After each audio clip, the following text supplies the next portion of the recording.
Bon, je vais essayer effectivement de dire ce que j'entends par le nom de l'autre, pour autant que, si j'ose dire, je vais conclure quasiment qu'il n'y a pas de nom.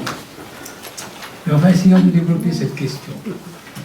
Je partirai très brièvement et très rapidement de la question du monothéisme, telle que Yann Assmann la dépeint dans son Moïse, entre, je dirais, ce qui va faire la frontière véritablement entre polythéiste et monothéiste. C'est une herméneutique, dit-il, de la traduction opposée à une herméneutique de la différence.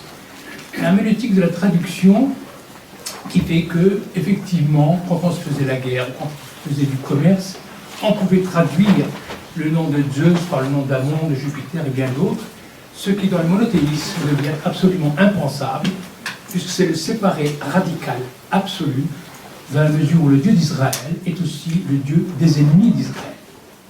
Donc cet absolu, cette séparation totale va produire quelque chose sur lequel le théologico-politique va s'organiser, non seulement du point de vue du politique, bien évidemment, religieux, mais aussi de la formation de nos identités et de leur déclinaison, de leurs différents modes de déclinaison.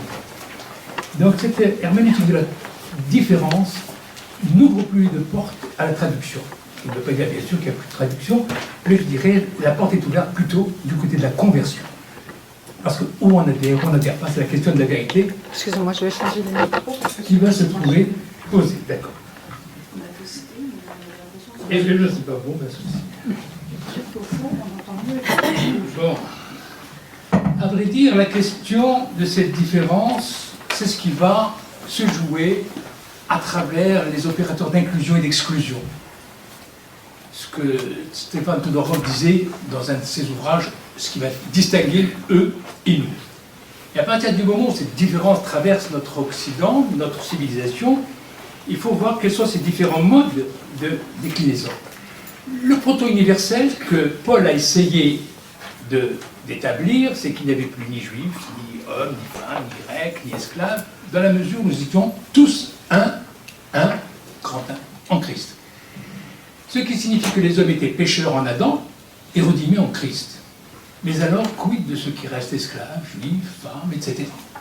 Eh bien, ceux-là sont en dehors. C'est-à-dire que la question du tous ne peut s'entendre, d'abord, que dans le un, le grand un rassemblé, et que le tous ne peut s'entendre qu'à partir du moment où l'exclusion permet de regarder l'ensemble fermé, et non pas un tous qui serait préorganisé et d'emblée donné.